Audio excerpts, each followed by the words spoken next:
Bismillahirrahmanirrahim. Assalamualaikum warahmatullahi wabarakatuh.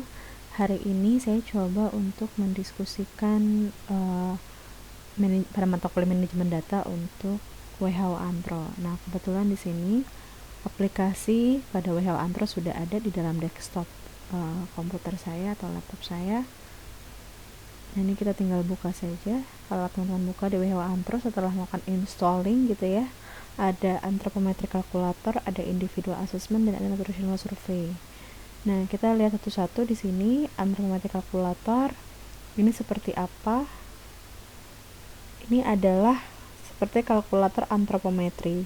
Jadi kita dapat mengidentifikasi sampel atau responden gitu atau pasien dengan pengisian data di sini lengkap dan langsung keluar pada indikator status gizi mulai dari berat badan menurut tinggi badan, berat badan menurut umur, tinggi badan menurut umur, dan BMI menurut umur. Atau bahkan ada dari hasil persentil head circumference atau lingkar kepala menurut usia ya, atau di sini mid up per arm circumference atau dikatakan misalnya lingkar lengan atas per umur, per usia. Nah, atau ada skin fold thickness di sini. Jadi ada bagian-bagian lain atau ada triceps skin fold dan subscapular skin fold.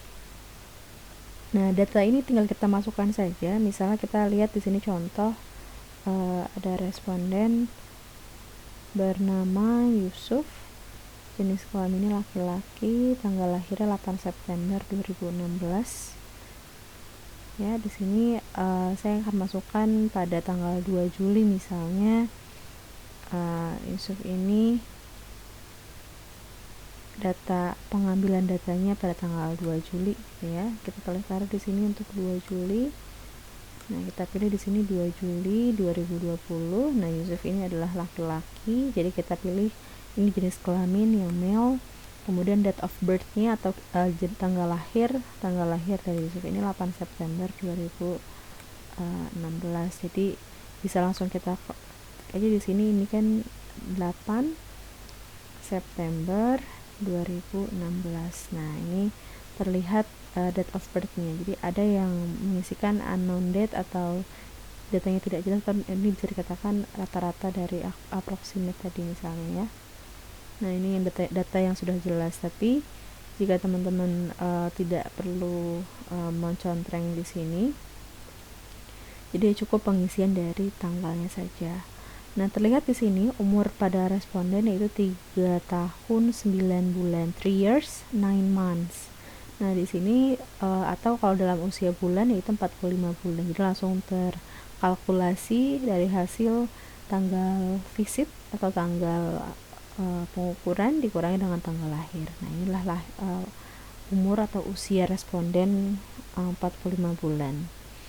Nah, pengisian di sini pada tanggal 2 Juli ini responden memiliki berat badan 15,7 kg, kemudian tinggi badan 98 cm yang diukur dengan cara berdiri. Maka ini data yang kita butuhkan, yaitu berat badan kita masukkan di sini 15,7. Kemudian tinggi badan ya, length atau height itu tergantung. Kalau length jika memang diukurnya dengan cara berbaring, height itu jika diukurnya dengan cara berdiri. Nah, di sini tinggi badannya adalah 98 cm. Karena diukurnya dengan cara berdiri, maka dilihat sini ada namanya measured. Ini cara pengukurannya. Recumbent itu dengan cara berbaring, standing itu dengan berdiri. Nah, karena Yusuf ini diukur dengan cara berdiri, maka kita klik di sini standing. Nah, di sini juga ada pilihan udema kah atau tidak pada responden gitu ya. Nanti dia akan melakukan konversi atau melakukan koreksi pada berat badan. Jika memang tidak ada udema, kita klik no. Kalau jika ada udema gitu ya, dia akan mengkoreksi bahwa hasil pada berat yang ada indikator berat badannya tidak akan dilihat, karena di sini dikatakan NA itulah non applicable. Jadi kita nggak bisa menghitung indikator tersebut karena udema tadi akan berdampak kepada berat badan responden. Nah, karena di sini tidak ada informasi bahwa responden mengalami udema atau tidak, jadi di sini kita klik no. Nah, ini jika ada data pengukuran lain, misalnya head circumference-nya seperti apa, kemudian lilanya berapa, triceps skin fold-nya berapa, ini jika ada pengukuran. Nah, kebetulan datanya di sini tidak ada pengukuran untuk lingkar kepala, lingkar lengan atas, atau bahkan pengukuran skin fold dan juga subscapular.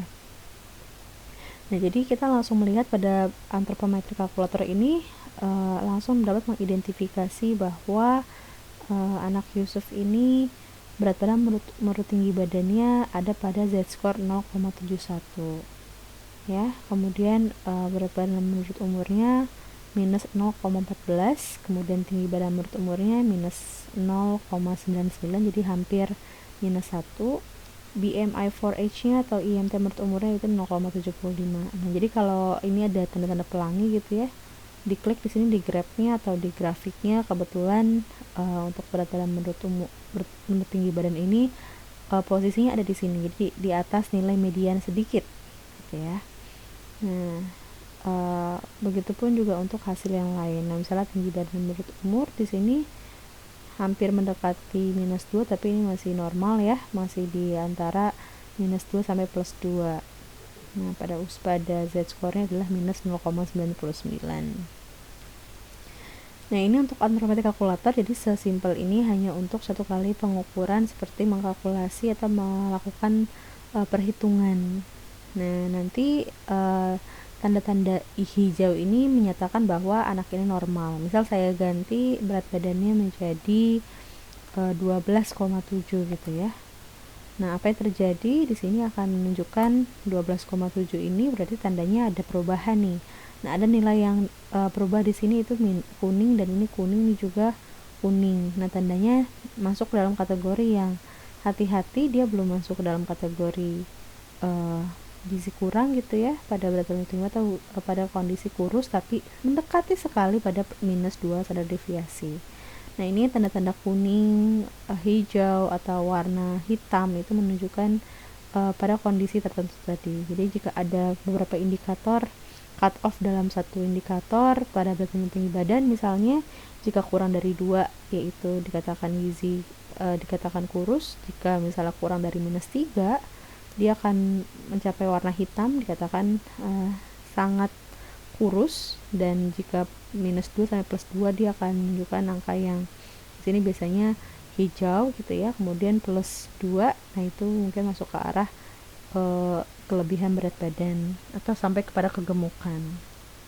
Nah, inilah indikator pada anthropometric calculator yang kita gunakan dalam WHO Anthro ini. Nah, selanjutnya saya akan menginformasikan ada 2 pilihan lain di sini. Yang kedua adalah individual assessment. Nah, individual assessment ini seperti kita memasukkan data, namanya juga individual assessment, berarti pengkajian secara individu. Jadi kita misalnya mempunyai responden yang kita ikuti tiap berapa hari misalnya gitu ya, kita melakukan pengukuran pertama, kemudian melakukan pengukuran kedua, pengukuran ketiga. Nah, ini yang harus ditaruh di individual assessment ini tadi. Kita pilih dulu di sini ada menu individual assessment, misalnya new child atau anak yang baru untuk kita ukur. Kita klik di sini, kemudian nanti akan ada informasi yang harus kita isi. Nah, informasi yang harus diisi ini dia berkelanjutan nanti, jadi harapannya dari individual assessment ini akan membentuk satu grafik dan kita bisa menganalisis atau bahkan mendiagnosa apa masalah yang sebenarnya terjadi pada anak tersebut atau pada responden tersebut. Nah, ini saya coba mengilustrasikan gitu ya. Ini adalah pengukuran anak Yusuf yang dimana pengambilan data pertamanya pada tanggal 30 Januari, kemudian ini ada data berat badan, tinggi badan, kemudian diikuti pada pengambilan data yang kedua yaitu pada bulan April, dan berat badan, tinggi badan juga tersedia di sini. Kemudian pengambilan data yang ketiga yaitu ada juga berat badan, tinggi badan. Nah, kita masukkan di sini first name-nya, misalnya namanya Yusuf saja. Jika namanya lengkap, dituliskan first name dan last name-nya. Ini jenis kelamin ya, male atau female. Nah, ini jika punya ID atau child ID, misalnya respondennya banyak untuk dilihat. Jika punya ID silakan bisa dimasuk di sini. Date of birth-nya tanggal 8 September 2016. Nah, ini adalah usia tanggal lahir dari responden. ini ya, silakan ditaruh jika ada catatan penting, misalnya ini adalah pasien di rumah sakit gitu ya, atau pasien dengan kondisi apa misalnya, terserah. Ini catatan ini dibutuhkan jika memang ada catatan khusus untuk responden atau sampel kita. Nah, ini ada nama ibu, ada nama ayah, kemudian ada alamat. Ini hanya untuk melengkapi data saja. Misalnya di sini nama ibunya adalah Rahma M dan nama ayahnya Dwi S gitu ya. Nah, alamatnya di sini secara umum saja, misalnya Kabupaten Bogor. Nah, kemudian lihat di sini ada menu visit, tandanya berapa kali kita visit, kita masukkan di sini gitu ya, kunjungan yang keberapa. Ini adalah kunjungan yang misalnya yang pertama, tergantung pada tanggalnya tadi. Kita isi ya penglihatan pertamanya, misalnya di tanggal 30 Januari tahun 2020. Nah, pada usia ini ada tanggal lahirnya seperti ini. Anak ini berusia 3 tahun 4 bulan atau 40 bulan. Berat badannya yaitu 15,2. Kemudian kita isikan di sini tinggi badannya yaitu 96,5. Nah, anak ini diukur dengan cara berdiri gitu ya, tidak ada udem. Ini jika tidak ada datanya kita tinggalkan saja. Nah, kalau ada notes misalnya di sini, misalnya ibunya menginformasikan pada saat pengukuran, ini catatan kecil saja, pengukuran pasien mengalami demam misalnya, atau apa. Nah, ini adalah notes atau additional data yang kita butuhkan. Ini kita save dulu, nanti dia akan masuk. Inilah kunjungan yang pertama, ini first visit. Kemudian kita lanjutkan untuk yang pengisian kedua. Misalnya di sini pengunjungan yang kedua yaitu atau kunjungan yang kedua adalah pada tanggal 10 April 2020. Nah, ini terlihat usianya adalah 3 tahun 7 bulan pada saat tanggal 10 April gitu ya. Berat badannya di sini kita isikan sesuai dengan data pengukuran 15 kg dan tinggi badan 97 cm. Diukur masih sama dengan cara berdiri. Udema, jika tidak ada catatan dilanjutkan saja, ini di save. Nah, kemudian kita tambah lagi, ini adalah pengukuran yang ketiga, itu di tanggal 2 Juli misalnya tadi. Di tanggal 2 Juli, bulan Juli tahun 2020. Nah, pada saat usia di situ responden berusia 3 tahun 9 bulan gitu ya, dengan berat badannya adalah 15,7 dan tinggi badannya adalah 98. Nah, ini diukur dengan cara berdiri, tidak ada udema. Ini kita save. Nanti kita akan punya data yang ada di sini. Ini tergantung visit yang keberapa gitu ya. Di sini juga ada open selected visit. Misalnya mau dilihat visit yang keberapa di sini untuk gambaran dari anak Yusuf. Nah, ada juga di sini di delete, misalnya teman-teman mau mendelete kunjungan ini tadi, di sini itu juga akan tergambar.